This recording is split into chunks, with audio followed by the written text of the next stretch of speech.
Hello, welcome to Actual Play Checkpoint Midnight. Pew pew! I don't know. I don't know what my sound effect for this game is yet, but maybe I'll figure it out over the break. I'm Sean Nittner. I use he, him pronouns.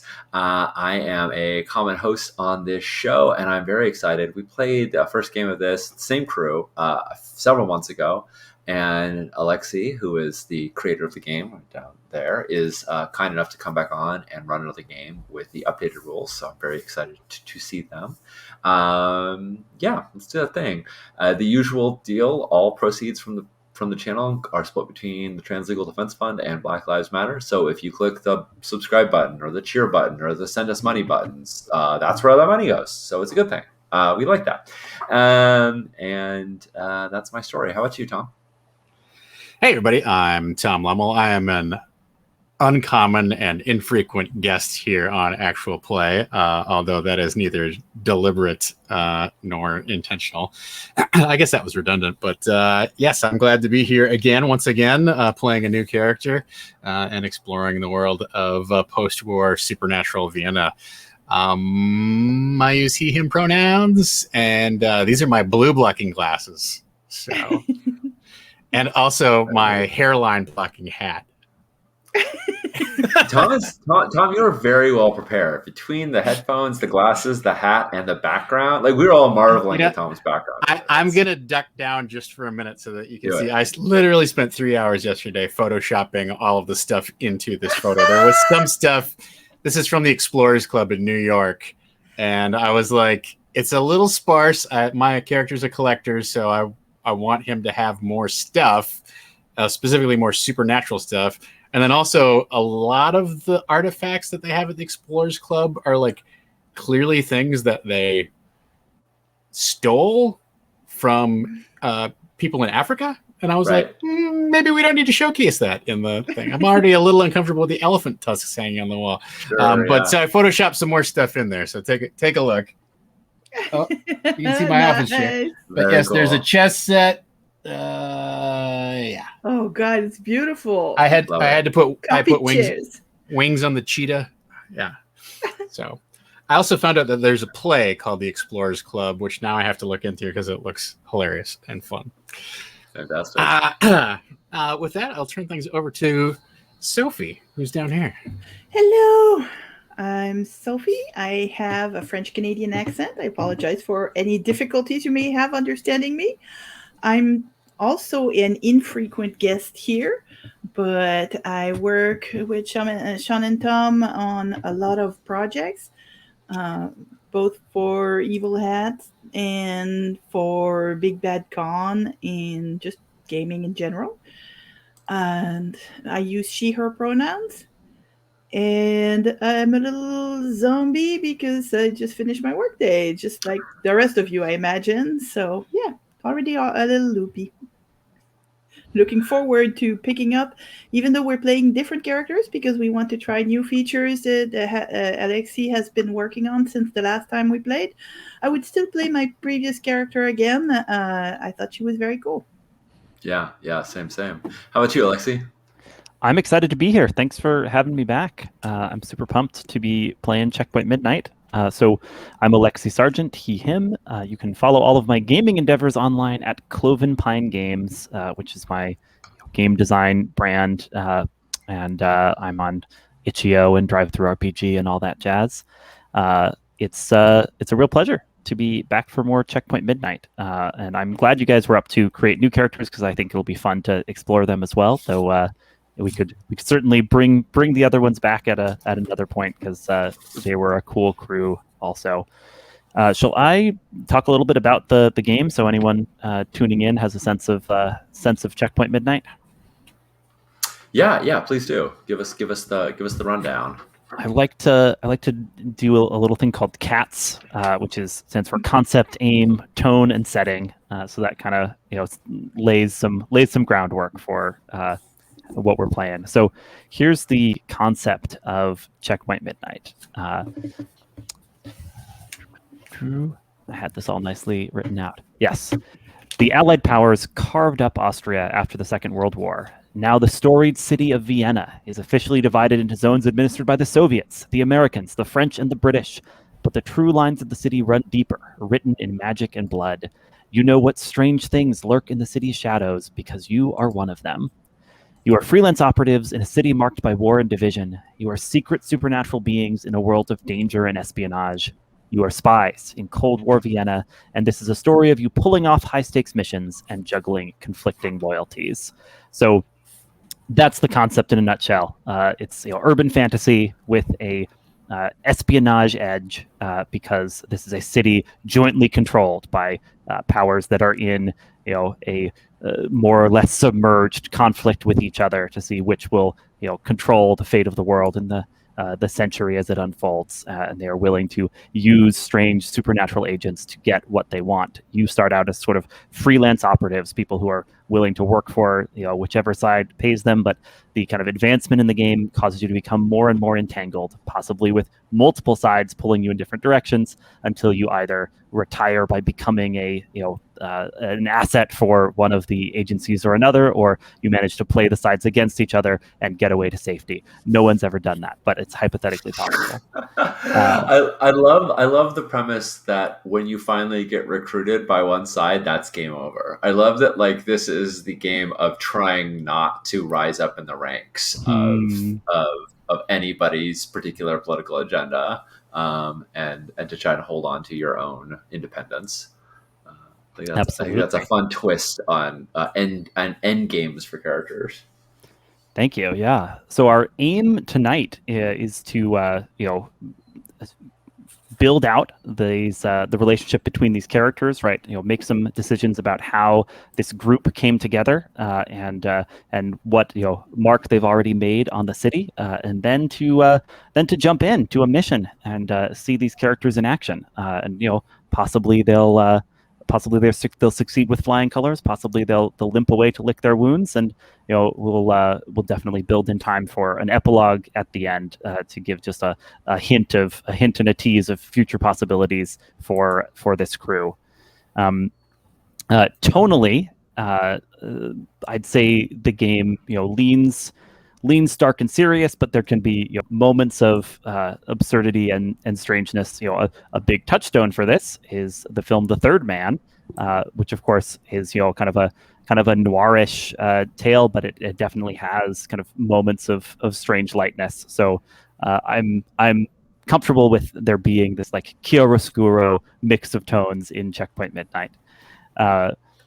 The setting, as discussed, is Vienna. It can be a little bit of our twist on Vienna, right? Obviously, in the real world, there weren't automatons and arcane collectors and cats that have taken on human form, running around doing missions between the Soviets and the Americans and the British and the French. So we already have kind of a touch of alternate history, and we can either lean into that or pull back on that depending on how we're feeling, right? It can be kind of a setting that we've kind of made our own, or we can be like, let's stick to history as we understand it. But I think the game is capable of dealing with both of those. And then I want to quickly run over some safety tools. So we're going to be playing with a couple safety tools in place. For one, the X card is in effect, so we'll excise any content that a player requests. So simply, if something comes up that's going to be distracting or going to make the game worse for you, going to make you uncomfortable or detract from your enjoyment, say, let's X card that. And we will pause, clarify what's being X carded, but we won't push you for explanations. And then we'll remove that content and move forward with the game, rewinding or retconning or adjusting the fiction as needed to move forward with the X card. Another safety tool that's part of our toolkit is a set of lines and veils. We have a shared character keeper where we can see some lines and veils over in the safety and resources tab at the far end of our keeper. So lines are things where it's off the table, right? We're not going to have that in the story we're telling. And veils are things where there's a veil drawn over that content. It might have happened in character's backstory. It might be something that exists in the city, might be something characters encounter or get involved in. But with the veil drawn over it, we're not going to be focusing in on it or describing it in depth. So we have some basic lines and veils already here. There's a line on sexual violence, for example, and a veil on sex itself. The way that a movie would cut away or fade to black once it's clear where something's going in a scene like that. If there's things that please add those to those columns, and we'll respect those throughout the game to be sure that everyone can be as comfortable as possible while we're playing. A final safety tool I'll mention while we're taking a look at these is the open door policy. So any player may leave the game for any length of time they need and return as they are able. We will roll with it and make do. We're going to have a break partway through, but if for some reason you need to get up and stretch your legs, take a mini break of your own, that is also all right. We'll be able to roll forward. Give us a heads up if you can. Any questions about these safety tools or any kind of particular thing we're using here? No, thanks for covering them. I think I would only add a small detail, which is that X card is a great way to designate that. But since we are all people here who care about each other's well-being, we can say that in any way we want. Can we not have that, please? Can we do a different thing? Yeah, exactly. It is a tool, but it is not the tool. Totally. Yeah. Can we adjust that NPC's name? I'd rather they be named something different. Sure. Yeah, we can do that. That's absolutely a thing I've done in games. Wonderful. Shall we start to meet these characters then? Yeah, let's do it. Sean, why don't you tell us just a little about your constructed first off? Yeah, my constructed has the role of automaton. There's a couple different roles for each of the playbooks, and I took an automaton. A slate is a blank slate, as it were. They don't have a lot of memories. They were recently made to assist in the war as a combat medic, and were sent in to dangerous places with the premise that if they failed, nothing was lost, because if they were destroyed, it didn't really matter. Slate is very much of a sad boy of a robot. They have a little gramophone machine inside them to play pre-recorded responses, so they can only say a few words that they have pre-recorded, like affirmative and negative, and other things that they need to communicate. They actually have a chalkboard, a literal slate on their chest that they can write down things, and they have a limited form of sign language as well for common things. So they have multiple means of communicating, but anything complex is going to be truly written in chalk on slate on their actual chest. That's amazing! Wow.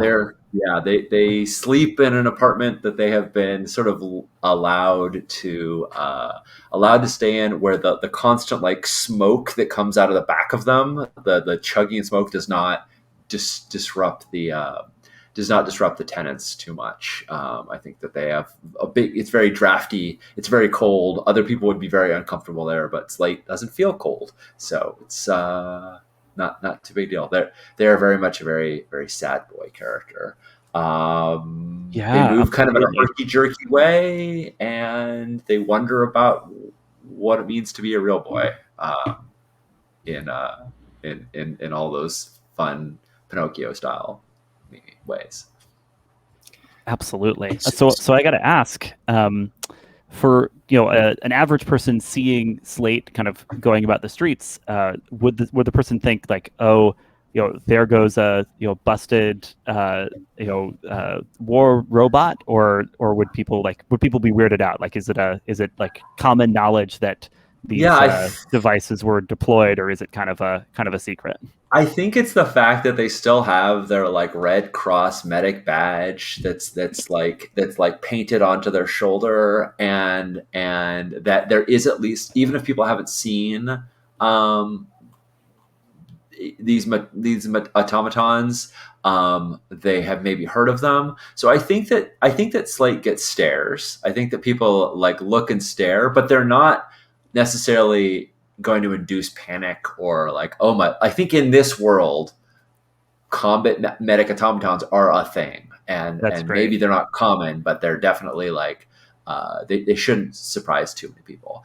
I'm sure there's all sorts of prejudices one way or the other. We can explore those in game, but yeah, it's they don't really try to disguise their nature. Like they theoretically could put a coat on, and if like they bowed their heads to just their like helmet head thing was only visible, maybe they could be hidden, but all the smoke would billowing out of the back would eventually give them away, I'm sure.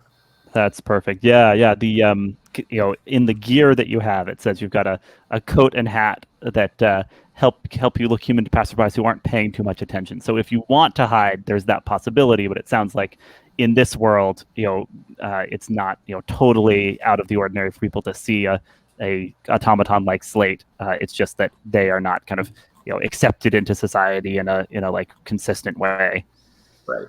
Absolutely. Fantastic. I love that touch of alternate history already for our Vienna. And the moves you have taken, I'm just going to take a peek down at them. You've taken Tinker Tailor and Radio Free Europe, which suggests to me that you want chances to throw together devices or disguises and to sometimes open your brain to the music of the spheres or the radio waves in the atmosphere or some other kind of source of possible information and danger that you can tap into that way.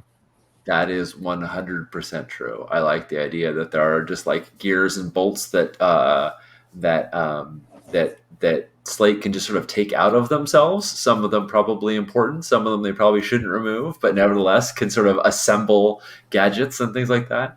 And I also figured that it is probably unlikely that Slate could could really be concealed as human, but maybe they could fashion a disguise that would work a little better than just their typical coat or something like that. As the situation needs it. I don't have any preconceived ideas, but I do like that idea very much. I think that's very cool. And I think Slate is truly listening to the radio. Like they have a transceiver in their body, but I mean they also pick up on weird things too, secret signals and other things like that. Not just the typical station that was dialed. So right, because there's all sorts of stuff going on at the electromagnetic spectrum in this city full of spies. I 100%. Like it. Maybe Slate hears the voices of the dead that they left behind. I mean, I wasn't going to say it, Tom, but since you have, I will. Yeah, Tom, weren't you the ghost speaker last time we were playing Checkpoint Midnight? Weren't you haunted by a certain ghost that would leave you alone either? And are you trying to now bring that back to me? Don't remind me of how shallow and cliche my ideas are. No, it's great. I love the idea that maybe there is a ghost in the machine somewhere, especially if that roll goes badly. Sophie, would you like to introduce us to your artful character next?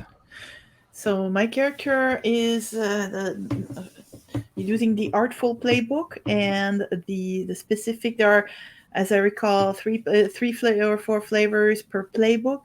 Or angles on a concept. So she is matagot, which is an old French word for a cat, an alley cat.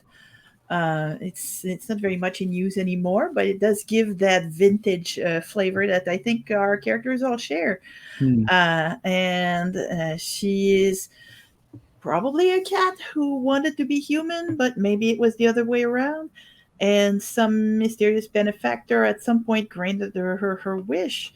And I have not firmed up what that might have been and how that might have been, because I was hoping that we would forge connections, that we could reuse characters, that we all connect to.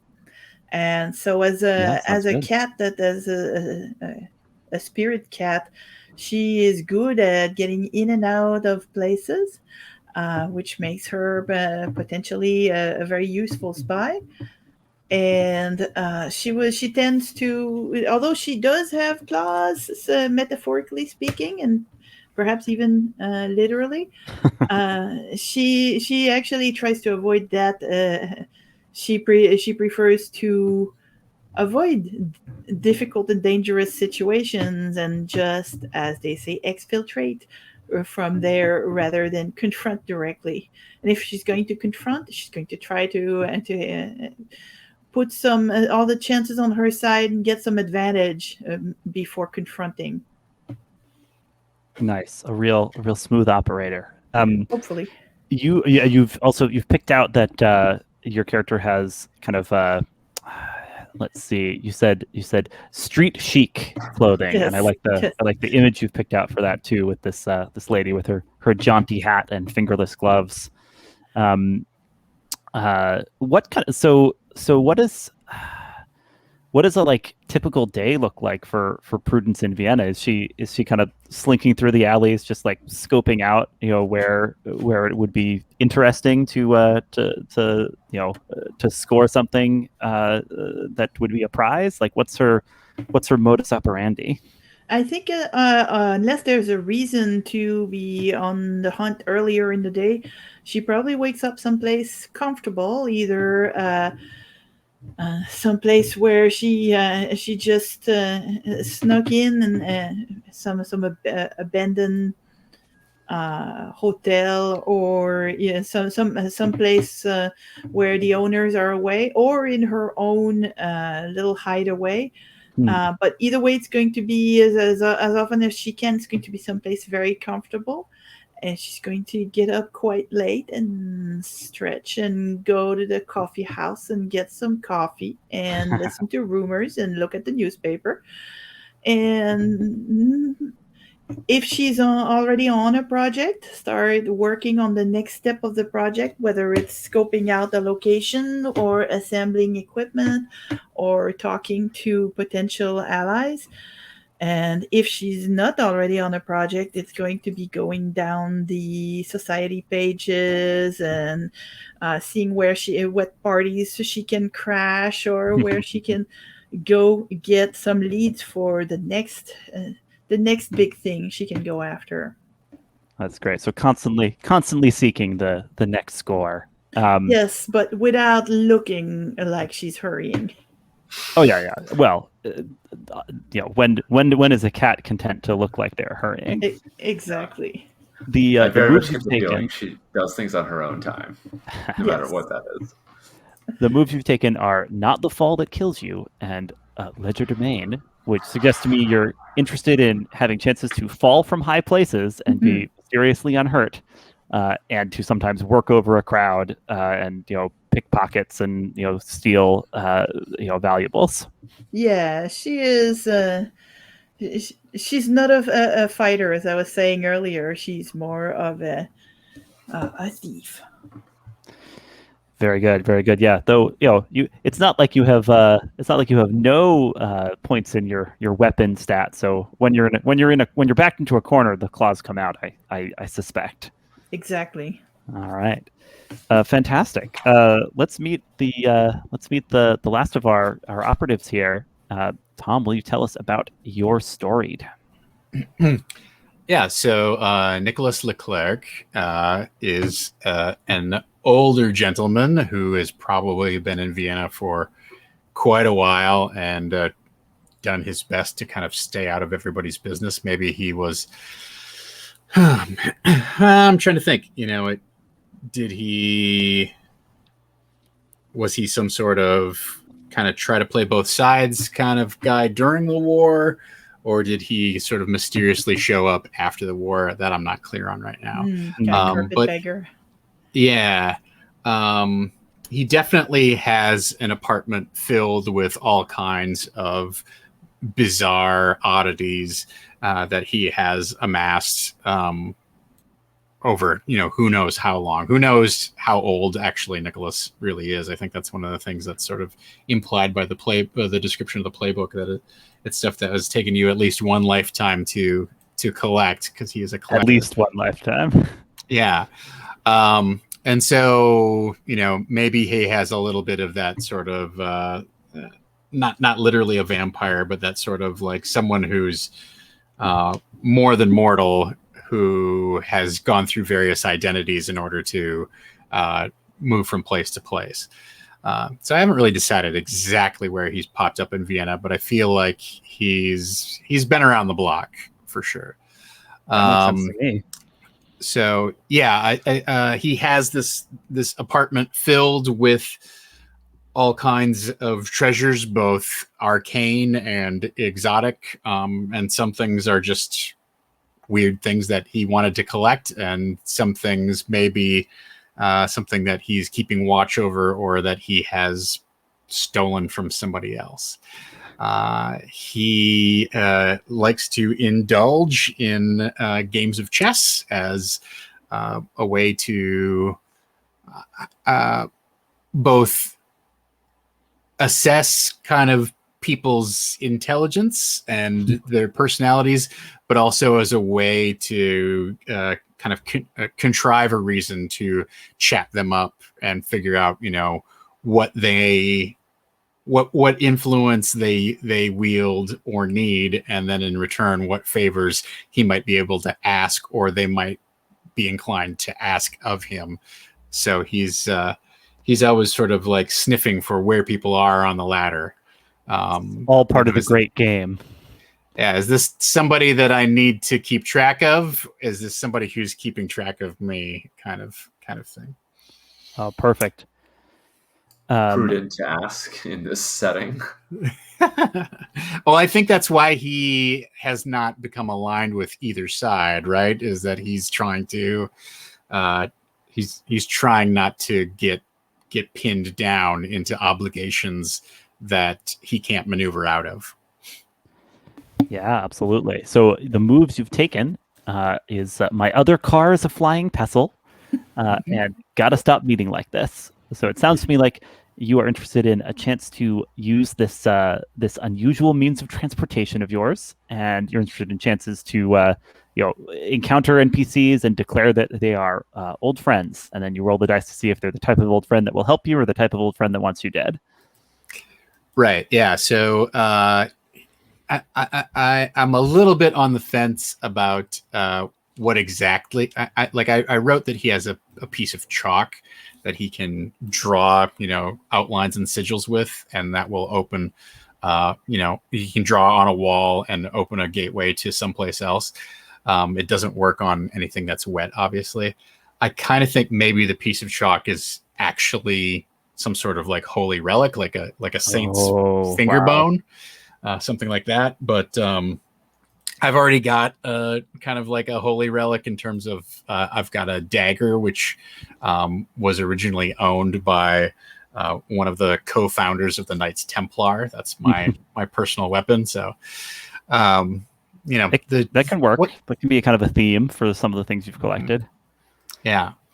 So that's one thing is, he's able to sort of navigate the streets very quickly, using his chalk, except of course when it's damp or rainy out. The other drawback you've chosen for the chalk is it was stolen from a rival who wants to reclaim it. I mean, how incredibly convenient to have this piece of chalk that just allows you to teleport between places.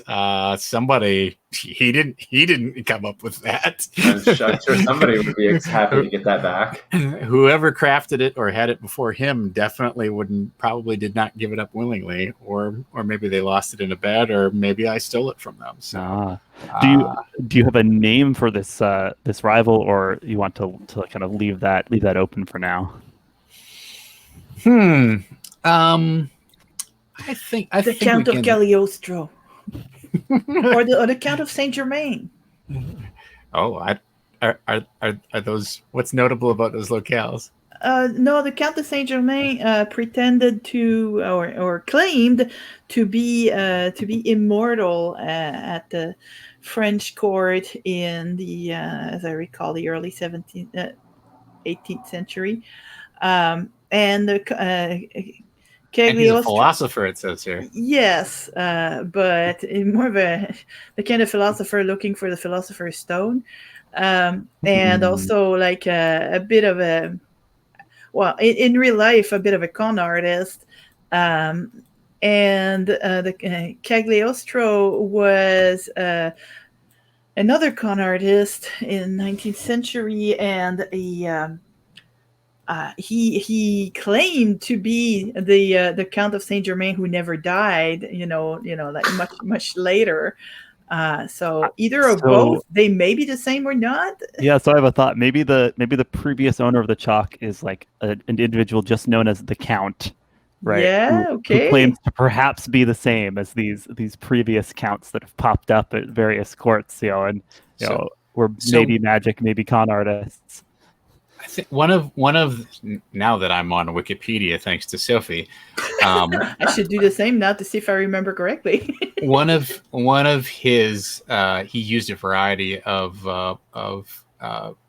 basically fake names, aliases, and one of them is Count Weldon. So I think we can dial in Count Weldon as a name that he has decided to resurface here recently.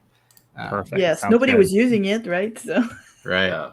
And also it kind of sounds like modern enough and generic enough that he could get away with being Count Weldon.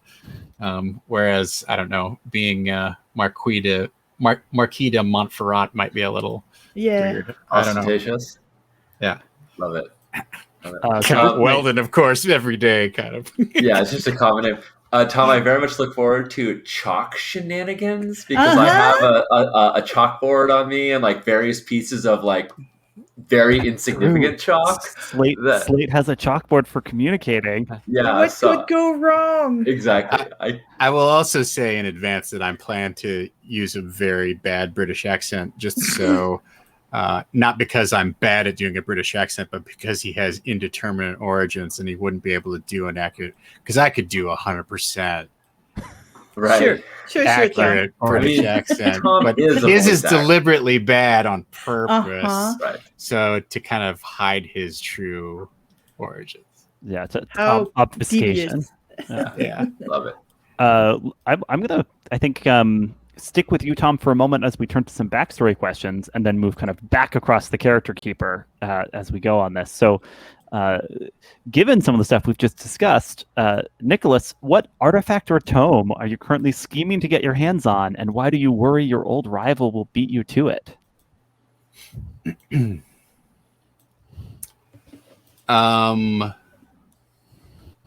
I got on this Knights Templar kick, so I feel like I've gotta keep rolling pushing with it.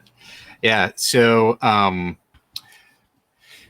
so this is not going to be very obvious, but if you look in the back, there's a sword back here hanging on the wall that's clutched in a pair of some sort of bestial hands, right?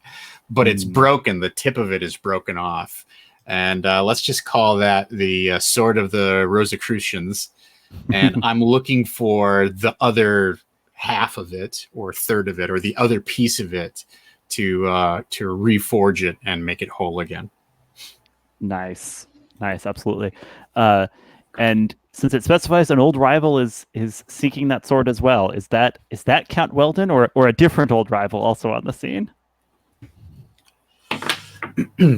No, I think it's somebody else. Okay. And I think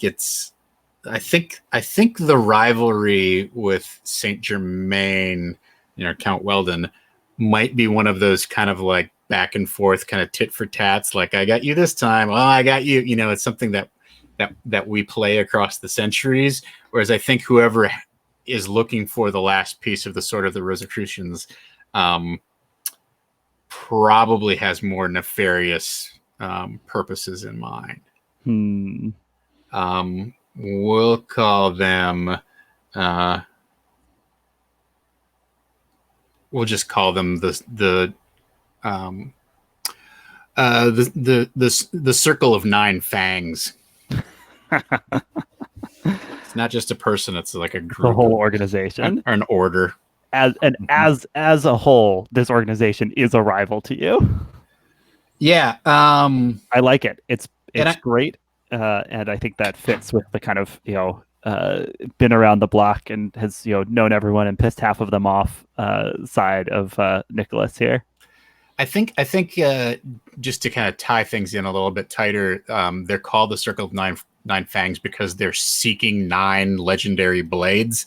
And once they complete them, supposedly they'll be able to unlock, some sort of grand portal to another world or something like that. But whether this is number 9 of 9, or whether they're still missing more, I don't know. We'll leave that up to explore. But I like that idea that they are especially interested in like 9 potent, powerful magical blades that they're trying to amass. Got a whole campaign suggested here. Right, Perfect. right. As every good DM knows, set a clock. give your players a countdown, or they sit around talking about what they're going to do all day. Prudence. I'm gonna for another backstory question here. Okay. The sound went a little weird for a sec, but it seems to be back. Oh, okay. Can you hear me now? Yes. Great. I want to turn to you for a backstory question. You're running a con on someone influential, but they figured it out. Of course, that was always part of the plan, right? You gain leverage on each other. So this is a contact question that that authors an NPC and that specifies the two of you end up with leverage on each other. There are some NPCs kind of pre-populated in the NPCs tab, but you can also author a new NPC here. So what are you thinking? What sort of con are you in the midst of? Well, originally, because I didn't think of NPCs, so originally I thought I would be I would have tried this on my good friend here. What's Tom's character's name? Where is it? Nicholas. We'll do PC relationship questions in just a moment. Yeah. Yeah, okay. yeah. If you're all right, picking or authoring an NPC for this one, I think that would work well. So let me take a look at those NPCs. Now we have the count. Well done.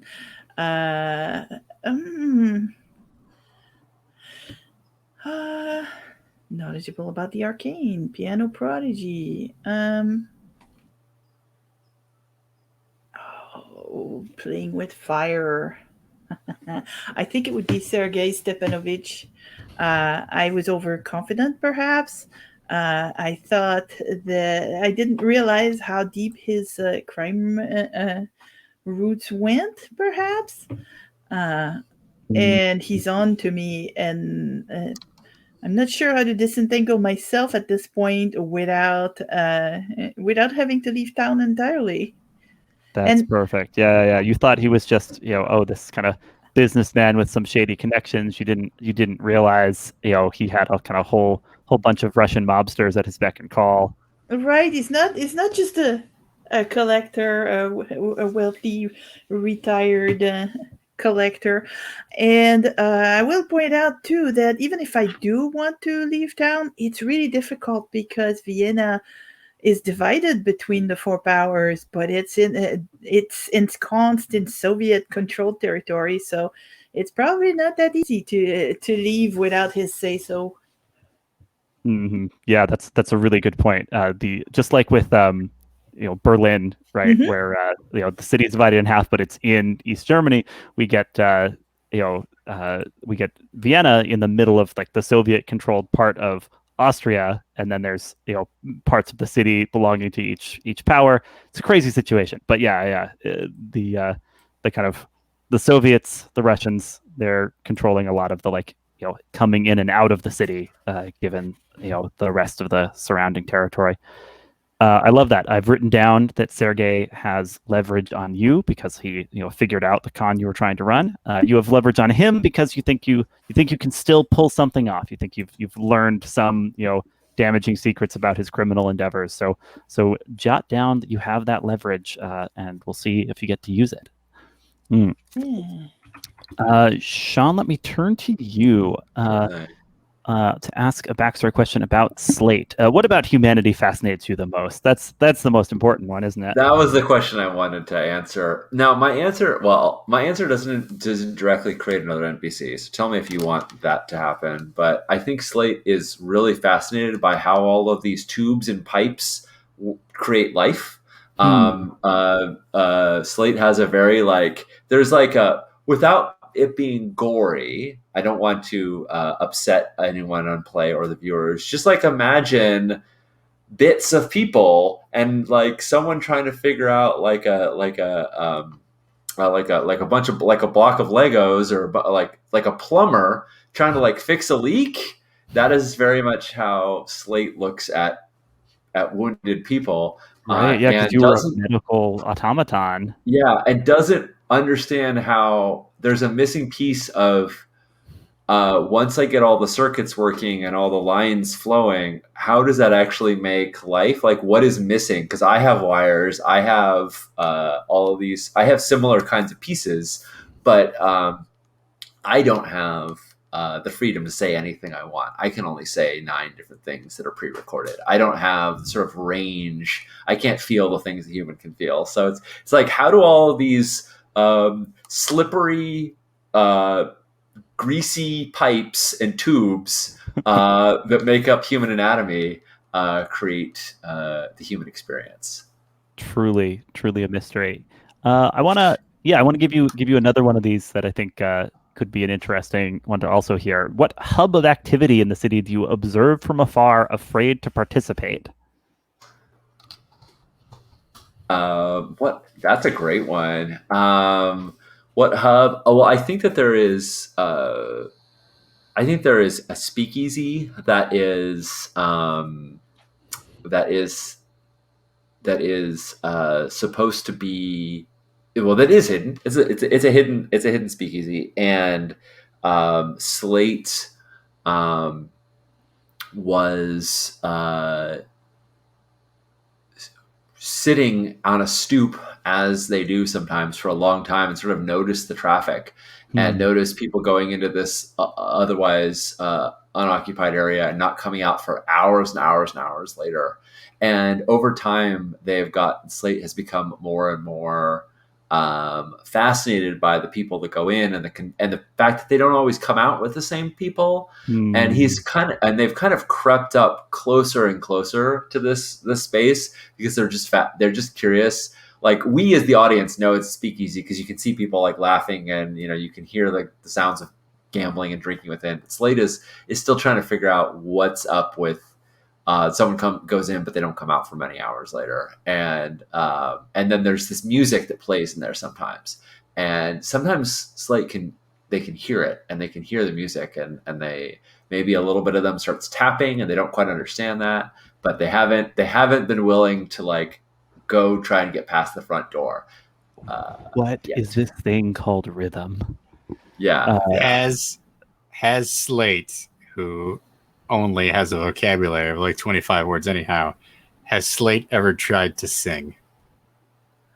Oh, I mean, I think the closest Slate can come to sing is sort of like, I imagine that they have this gramophone in them with all of these LPs that like get picked up and put down to like play like the particular word. It's like affirmative, negative, understood. And I think the closest they can get to sing is like mixing one of those LP, like trying to like riff a little bit, a little DJ thing, a little DJ. And that's about as much as they can get towards any kind of musicality. I mean, if someone were to craft a little tiny LP that had music on it, they could certainly play it. But that's not in their regimen right now. That's fantastic. I don't know. Maybe they have Tinker Tailor. Maybe they can make something like that. Sean, for the fun of it, to like demo this bit of the setup, shall we turn to the map and have you mark that speakeasy on the map? Because I'm also curious, like, what sector it's in. That's totally like, in the French sector. Yeah. Perfect. But I think it's I know where I'm going to place it. I'm going to put it right smacking. It's in the French sector, but it's right on the border, sort of like right on the border of a bunch of others. Mm-hmm. And let's give it a name. Let's call it Quins. And I don't know that I can add that down there and have it look good. No, it's not going to look good. But we know it's Quins. Quins, the speakeasy. Perfect. Yeah. Perfect. But maybe a Q in there and see how that looks. Nice. It doesn't look great, but... and if we were playing in person, we would, have like a map in front of us that we're all like jotting things down on too. So this is my attempt to replicate that through Google Drawing. Thank you. Fantastic. I like. All right, there is my tiny little Q for Quins on the map. Perfect. I'm going to scroll up here on this checkpoint page because the titular Checkpoint Midnight of the game is a cafe that serves as a sort of safe haven or neutral grounds for these various supernatural beings that move through Vienna. So we may not get to delve into the checkpoint itself during our session because we're going to start on a mission, but as we make some choices about how our characters came together, the point our version of Vienna. So we're going to make a choice about the mission that first brought the characters together and led to them forming a pact, right? There's something binding these characters beyond just in momentary convenience. So I'd like to put it to the three of you. Which of these seems cool? Is it that the mission that brought us together entangled us in a dark and foreboding prophecy that we have sworn to thwart? Or the mission that brought us together saw us outclassed and infuriated by a common enemy whom we have sworn to get even with? Or the mission that brought us together left us battered and broken on the checkpoint's door. We've sworn to repay the proprietor for patching us up.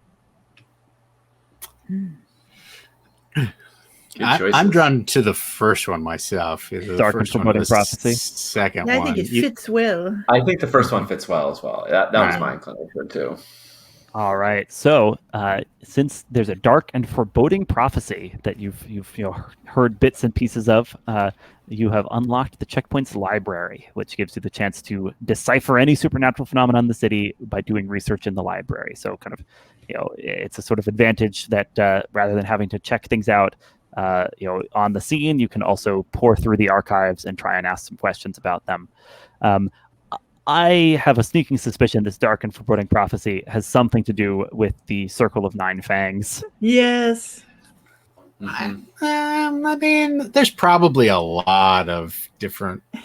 I feel like alternate dimensions / immortality / spirits binding creatures could all be wrapped into it. Cool. I mean, Slade is immortal in a sense. Yeah, like as long as you keep pouring coal in them, and as long as they keep being powered. They're coal powered. Oh my goodness, yeah, that's amazing. And thus the constant smoke coming out of their back. Yeah, absolutely. Yeah, I'm curious about that. The tech that went into making Slade, in many ways seem obsolete even by 1940. What is it? Is it 46, 47 right now? Yeah. So here's the thing, right? Like every war is always fought with whatever was cutting edge in the last war. It feels almost like the project that created Slate was some kind of World War I project. Yes, it's got the helmet for it. Yeah, exactly.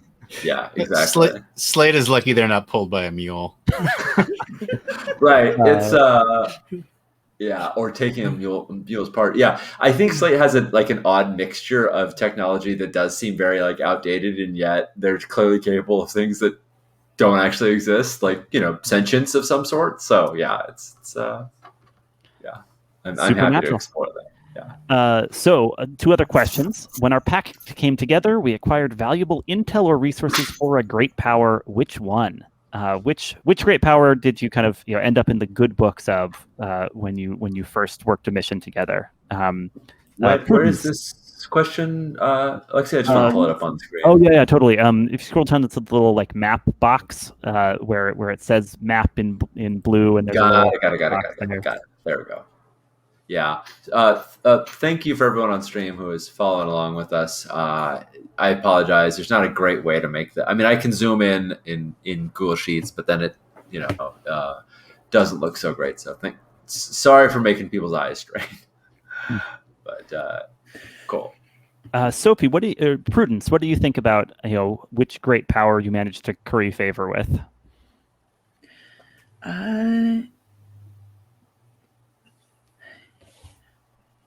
Let's see, maybe the French, since I think in this arrangement they are the least powerful. That's kind of interesting. Like it gives us leverage, but not tons of leverage. Yeah, absolutely. Yeah, so you found something that the French Secret Service was grateful for, but of course they're hardly the biggest heavyweight in the city. So you've got that advantage should you embark on missions in territory they control. But you have to unfortunately contend with the fact that you managed to infuriate another great power in the process. Nicholas, which great power have you, as a group, ended up on the bad side of? I think if we've curried favor with the French, it's a far more interesting choice if we've ticked off the Americans. I love it. The Americans just, don't want anything to do with this, sketchy immortal and this cat lady and this combat medic automaton, clanking around Vienna. I think whatever we did or we captured, just or whatever we acquired, the Americans thought it would be turned over to them, and so maybe it's not even our fault. The French just decided, no, they turned it over to us. We don't have to share it with you. Oh. And so and maybe we're the ones who got burned in the process. The Americans are like, well, why didn't you bring it to us? Right. Or maybe they just assume that we told them not to give it to the Americans. And thus why we have a few dots of notoriety already marked. Yes, you do. To make things interesting, I've ticked some notoriety and some XP for each of you. So as you rack those up, there's a chance you'll get get an entanglement or get an advancement. Cool. I think it's time to specify those relationships among these characters now that we've got something of a sense of how they came together to work with each other. So do we need to pick the checkpoints rules that I'm seeing there? I think that's not necessary given that we're doing a one shot, but you can all men in the full game. There are some rules that you pick, that are expected to be followed in the checkpoint, and then you kind of decide together what it is. Is it that no violence on the premises, or no recruiting for operations against the great powers, right? So there's some ground rules that keep the peace, and then the PCs have kind of the understanding that those are there and decide how much they want to abide by them. But I want to turn to character relationships, if that's all right. Slate, let me ask you, any of these relationships jump out as something you want to slot in a fellow PC for? Oh yeah, I think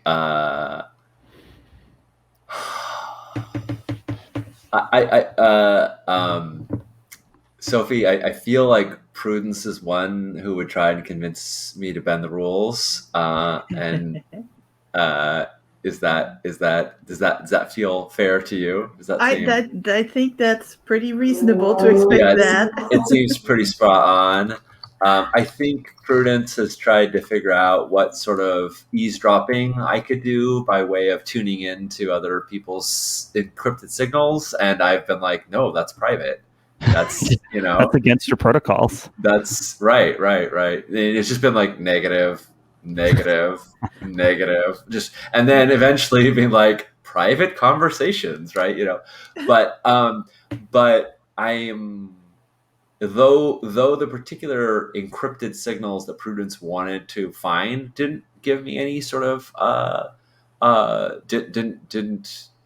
those didn't spark anything. Her inquisitive nature and her seeming get carefree nature and assurance in the world has me very drawn in. I'm like, I don't necessarily want to spy for you, but I definitely want to know more about you. And I think so that is why I put up with.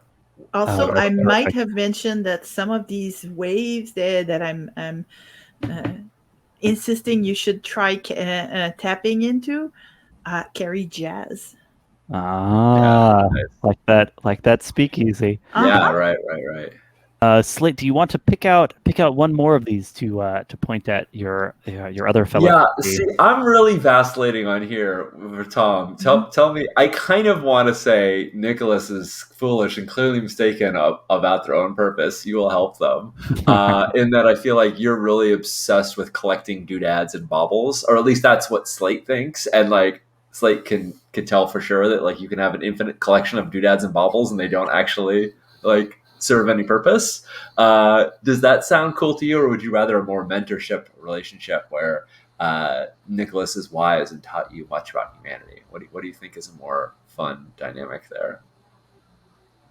Oh, I mean, if you think I'm mistaken about my purpose, like that's fine with me. Like that doesn't infringe on what I think about my purpose. Yeah. Awesome. Okay. Cool. I mean, it is kind of like a strange, it's a strange form of hubris to think that you can just collect all this stuff and not get involved with all of the major powers of the that are in the operating in the city and stuff. Right. Yeah. Cool. I could obviously see Nicholas as a mentor role, and I thought it might be fun to flip that a little bit. So yes, I will put Nicholas Leclerc there for me. And lastly, for leverage, it says here, in your own unusual way, you care about everyone, give leverage to all fellow PCs. So Prudence, Nicholas, both of you should mark down where you have kind of a list of leverage that you have leverage on Slate. Makes perfect sense. Prudence, if I may turn to you, any of those relationships jump out at you? Oh, I think they fit pretty well. I think that Nicholas caught me trying to steal something from them because he has so much loot. He does. But I think that it seems like he let me off with a warning. I think we may have come to a mutually beneficial agreement where I can obtain items for him, and we can maybe plan some shopping expeditions, quote unquote, that where I will find what I want as well as bring him what he is looking for.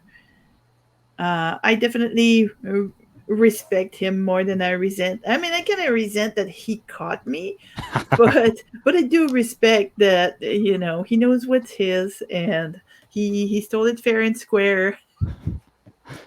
Yeah, very good. Nicholas, does that work for you? Yep. And how about another one for Slate? Slate, obviously, we've just described it. So his moral qualms about using their abilities.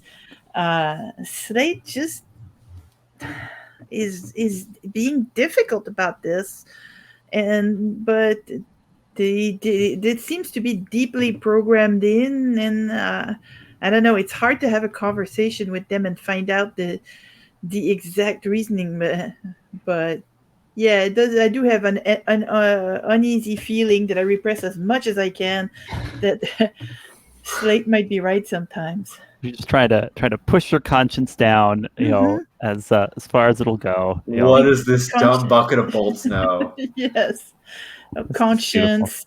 Go play somewhere. It's great. As a side note, one of the other roles for the constructed is the mannequin, where you are like very much a Pinocchio style, animated wooden creature. True. And in that one, you have a literal a little animal that serves as your conscience and gives you advice. So. Shit! I missed out. I could have had a cat for a conscience. That would be even more dangerous than being a cat. Because I wouldn't even have to worry about self-preservation. Let me turn at last here to your leverage, Prudence. It says, despite your facade, you care a lot about how people think of you. Give leverage to all but one of the other PCs. Yeah. Now, with only 3, that means you're picking which one to feel like do you kind of care enough about their opinion of you that they have that leverage? Honestly, I think it would have been both, but with just 3 players, yeah. Do I care more about what Slate thinks or Nicholas? Hey, I think it should be Nicholas, but I think it's actually Slate. Oh wow. Okay, so kind of against whatever your better judgment is, you care about Slate's opinion of you. That's perfect. Well, keep in mind that my release traits are that I'm prickly and dispassionate. So I can understand why Prudence might think that she needs to impress Nicholas, but is resentful of doing so. Yeah, that can push people away, I guess. That's great. And thank you for highlighting those. Everyone has chosen 3 out of 5 release options. These are ways the character kind of blows off steam, right? Acts out a little bit such that they can clear stress, mark XP, but of course they might cause more problems for themselves along the way. Nicholas, let's turn to your relationships. Which of these are you interested in? So I think Slate depends upon me for regular magical assistance. The records that Slate plays, the mechanism is extremely tough or hard on normal LPs. And so if he doesn't come to me to have these things magically treated or reinforced, or to find new records and have them properly ensorcelled, he eventually wears out the records that are currently in his stock, and then he will really be completely unable to speak. So you help Slate to be able to express themselves. This is great because there's sort of a planned obsolescence. Fulfilling original shit. Nicholas has helped to keep them going by reinforcing these LPs. Does that work for you, Slate? I love it. I love the idea that Slate, in many ways, wasn't actually meant to last that long. There are certain parts of their construction that are super, super durable and will just keep going, like their core components. But I think a lot of their... I used to drive... My first car was a 240DL Volvo, and it was a tank. It would just keep going. But every ancillary feature of it would fry all the time. The fuses were always burning out. The heater didn't work worth a damn. The tape deck was a piece of junk. The windshield wipers were always falling apart. Like every non-essential thing to going forward, back, turning left and right was very optional. But the core components just kept running. And I kind of feel like that's the way, Tom, you've described Slate, is the finer pieces, like the LP playing. Those are fragile and wear out quickly. So let me throw this kind of curveball at you a little bit. What if you had what you were originally installed with was literally a metal steel plate that had your voice on it, but it got broken or damaged or lost, and so for a while you didn't have any voice, and then somewhere along the line, either me or you fixed it yourself, adapted it to run regular LPs. I love that. That's super good. Yeah. So maybe there's the original combat medic kind of steel disc that it has a very weird robotic voice that you. I feel like I was decommissioned. And I didn't lose it or break it. I was decommissioned, and you don't need this anymore. Oh, they took your voice. Yeah. That's so harsh. You don't need a voice to shovel coal. Exactly. Yeah. Oh, man. All right. So put in if you didn't have enough to be sad about already. Put in Slate for the one who depends on you for regular magical assistance. Does one of the other ones work for Prudence? Yeah. So tying into I caught her stealing from me and then kind of turned the tables and said, you can't have my stuff, but I know some people who have stuff that we could both have, guilting her into working with me and or for me. I feel like on one of these missions, maybe I sent her up against Sergei, or one of Sergei's associates, and I don't know. Sophie, you can decide what the tragedy was that happened on that mission, but I'm kind of directly responsible for that. Did you lose one of your 9 lives? That's an inconvenience, not a tragedy. No, tragedy. Okay. Tragedy. Did you have a partner that you used to work with that got killed? I think I had a friend, but I never told them the truth. I never told them about who or what I really was or what I was dabbling in. Uh, so yeah, I think it's really. I think it's my fault, and it kind of is. Yeah, it doesn't have to be just one PC's fault. Uh, but uh, yeah, I think that got my friend disappeared, and I guess I believe they're dead. But if you have a good NPC, you can always reuse it for whatever you want. So I think What if Disappeared, my friend. believed dead. That's great. what Mhm. if I had you steal or use so what if like I said we worked out that you were going to go infiltrate either Sergei's residence or one of his associates' residence and steal some stuff, and you stole something in addition. Oh, And when you definitely. I and when you always help brought it myself. and when you showed up with this stuff, I was like, why did you steal whatever this other thing was? Like, I can't have that here. You need to put it, you need to get rid of it. And you couldn't get rid of it, so you stashed it with your friend. You thought it was going to be like safe with them, and instead, it got whether it got reclaimed, but that's how they got disappeared. That's very nice. Yeah, I totally buy this. That's great. And this of So, course friend. helps give Nicholas some things to regret, and how is it that you think you're going to atone for this, Nicholas? Hmm.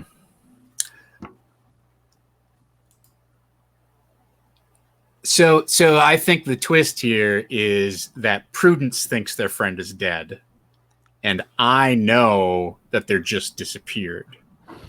But until I can figure out a way to get them extricated from their imprisonment or their torture, or whatever the circumstance is, I think it's better for Prudence to just think that they're dead, so that they don't, have hope of something that I can't. I'm not sure I can make happen. Perfect. Yeah, I like that very much. Negative. We have a last leverage for Nicholas. You keep things So, professional, but there are favors you owe. Give leverage to half the other PCs, round it down. I think this sounds very much like Prudence has the leverage over you, since you feel this great regret and like you owe her this thing. Yeah, I also think that unlike Slate, we've probably pulled enough hijinks behind the scenes together that we're sort of like enmeshed in each other's bullshit. Slate is the innocent. That's great. All right, we've created characters, we've sketched out relationships between them, and I think I want to have us make our mission roll, right? Like talk a little about the mission we're going on and make that mission roll, and possibly we'll take our break kind of after the dice at the table there, so we have a moment to like contemplate what we're getting into. But Sounds good. the mission is titled Behemoth Sonata, and in the NPCs tab, you'll see the client who has hired our operatives to retrieve the Behemoth Sonata. So let me tell you a little bit about this. The Behemoth Sonata, a lost Beethoven sonata, has been rediscovered. French piano prodigy Seraphine Durand will be performing it for an exclusive audience at the partially rebuilt Albertina Museum. A suspicious observer, in this case Lady Aurelia, has hired our operatives to halt the performance and acquire the sonata, warning that the sonata will call up terrible forces if it is allowed to be played. So let me ask Nicholas first. Nicholas, why have you agreed to this mission? What does Lady Aurelia have that you're interested in? Is it a lead on your on the Sword of the Rosicrucians fragment or something like that? I think that she has some sort of text, like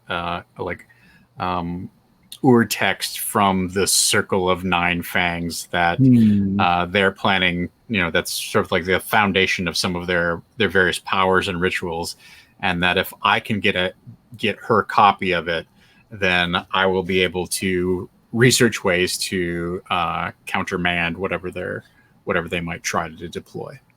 Nice. That's great. Prudence, are you in this, to back up your ally Nicholas, or is there a kind of a particular prize you have in mind for yourself?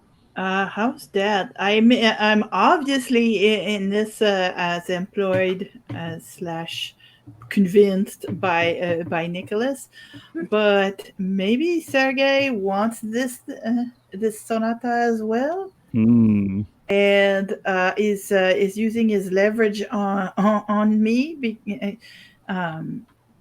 since he knows I've been trying to rub him blind, and he's maybe suggested that the debt might be forgiven if I did this for him, and the object, like, maybe he says he just needs a look at it before I deliver it. Fascinating. Okay, so Prudence, you are contemplating whether you could get out from under Sergei's thumb by giving him the sonata. Yes, that's great. And Slate, how did you get pulled into this mess? What's in it for you? In one of Prudence's many attempts to get Slate to tap into other radio frequencies, Slate heard but did not relay an NKVD communique that indicated that Stephanie Durand was going to be assassinated, that she was a threat. That it wasn't specified when, but it just so happens to be that Slate is fairly certain that they have heard her music at the Speakeasy before, and so there's a bit of a not necessarily a crush on the person, but like a belief that music should not be destroyed, that right. Music should continue to exist, and so they very much want to make sure that nothing horrific befalls this musician. Oh, is this killing you, Tom? Are you dying? I'm just flash forwarding to the part where we put a recording of the Behemoth Sonata into Slate and unlock the seventh seal of the. I was not trying to foreshadow that at all. Yes, yeah. So you're worried for Seraphine and taking. I'm worried for Seraphine, and I'm enamored by her music. Protecting her. That sounds good to me. I love it. All right. So we know why you're interested in this mission.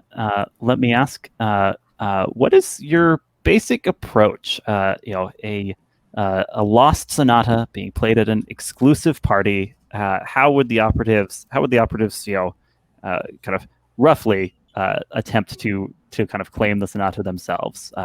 Options here are making a stealthy entrance, going in guns blazing, some other approach if you can think of one.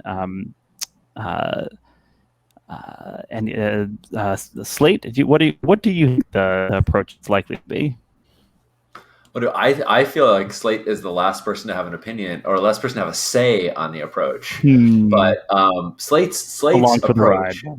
Well, let me just say that Slate's approach, or Slate's suggestion, which they will write out on chalk in their chest, and people can choose to read or not read. They're very easy to ignore when it comes to complex thoughts, right? They can say a few words over and over, but they can't really articulate themselves in a way that commands attention.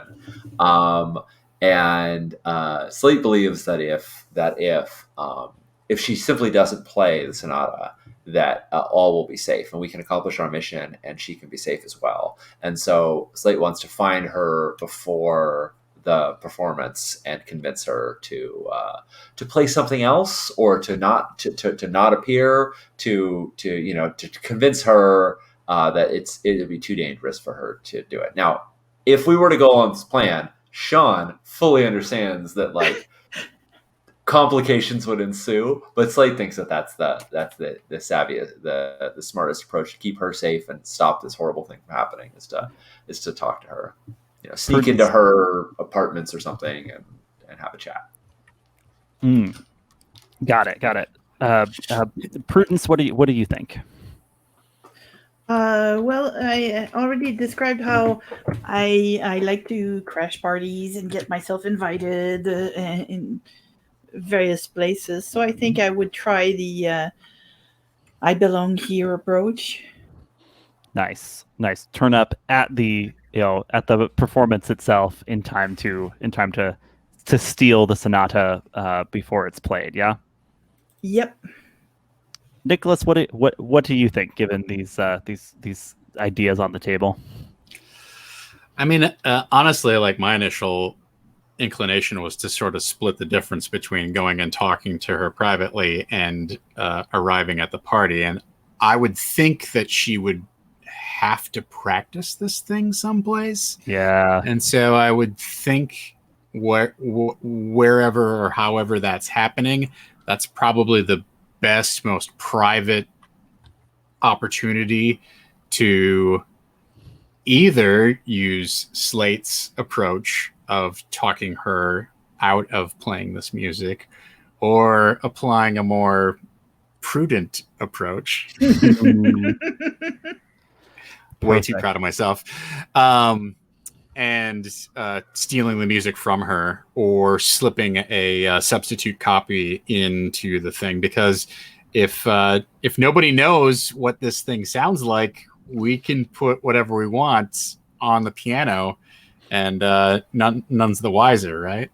I like this thought. So yeah, I bet they've set her up with a rehearsal room, at the museum. So if you can, get there early and slip in there, that's a possible kind of point of attack. Does that sound like kind of maybe the basic approach we're thinking of? And yeah, I will. I'll just say, as working in a performance hall, the shipment of pianos is a big effing deal, and they're very hard to move safely. And so, if she has like a practice piano, and it's being sent to the museum, finding out about that would be I wouldn't say it'd be a trivial thing, but it would certainly be a thing, because there would be a lot of packaging and installation, and there'd be technicians that were there at the beginning and at the end to like tune it and get everything just right. So I can imagine a scenario where we could figure out like where this piano is being sent, because it is not easy to do. It's not a trivial thing to just move them around. That's so cool for like following the piano to be the point of attack here. I love it. Yeah. Just parenthetically too, there's a famous jazz album where this guy was contracted to play a concert in Germany, and it had been it'd been a really difficult process to get him commissioned to come and play.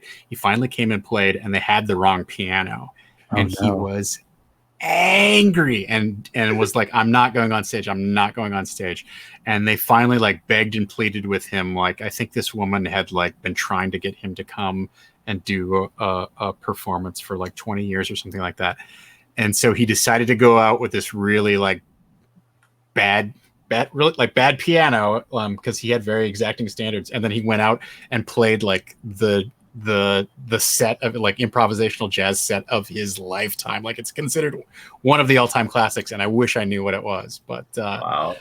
It's an interesting twist. It just reminds me of that, when you talk about like, we've got to have this piano, it's got to be very well taken care of, and they got there and it was like it was the wrong piano. It was not tuned correctly. Anyway, love it. That's great. I love it. Came out of my brain. I'm sorry. No worries. No worries. So I'm turning to the Embark on a Mission move here, which you can find in the missions and flashbacks tab of the Character Keeper. We're going to ask some questions and then make a roll, and that roll will tell us a little about where we're at as the mission starts. It's kind of a riff on the Blades in the Dark engagement roll to drop us into the action. So, does one of you have leverage on a mission target? Not on the target for me. No, I think not. Yeah, I don't think so. Yeah. Is the mission's approach something one of you specializes in? Sounds like yes, because Prudence likes sneaking Infiltration. into places you're not supposed to Sure. be and looking like you own the place.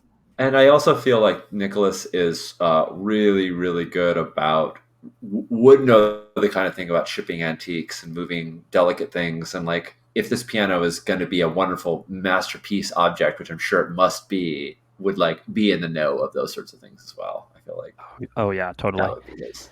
I also feel like I might have my nose just like squarely up the museum's business, so that I always know whether they have, obtained something that might capture my eye.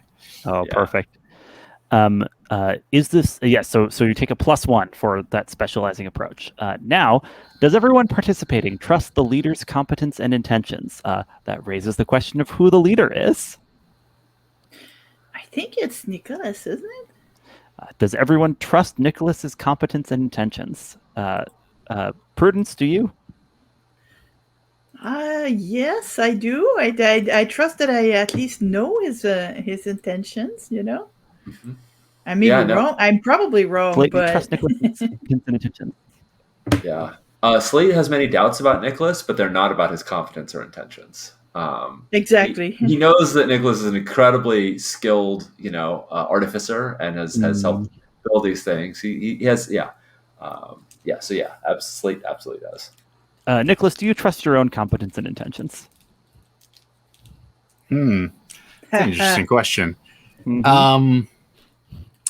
Yeah, I mean, I think so. I don't think I have like a duplicitous reason to acquire this thing. I'm not planning to use it for any sort of ill purposes, and also just sort of the whole portfolio here of like a high society kind of gathering that takes place in a museum feels firmly within my wheelhouse. So I don't have a lot of doubts about my own ability to undertake a plan of this nature. Perfect. All right. Then the last question here is is everyone being upfront about their own agendas and motives for the mission? Nope. Affirmative. So Prudence is yes. not. Sorry, guys. Okay, so all told, you got +1 and -1 on the mission roll. So it brings it to a flat roll. And let's see. The Albertina Museum is in the historic center of Vienna, which... Wait, don't we have +2 and -1? No, because you didn't have leverage, right? So you got +1 We for don't have specialty. leverage, but we have the mission's approach is something at least one of us specializes in. Right. So that's where you get the +1, and then you get a -1 for not being upfront about agendas and motives. Oh, okay. I misunderstood. I thought that does everyone participating trust the leaders? I thought the yes counted for. Okay, I get it.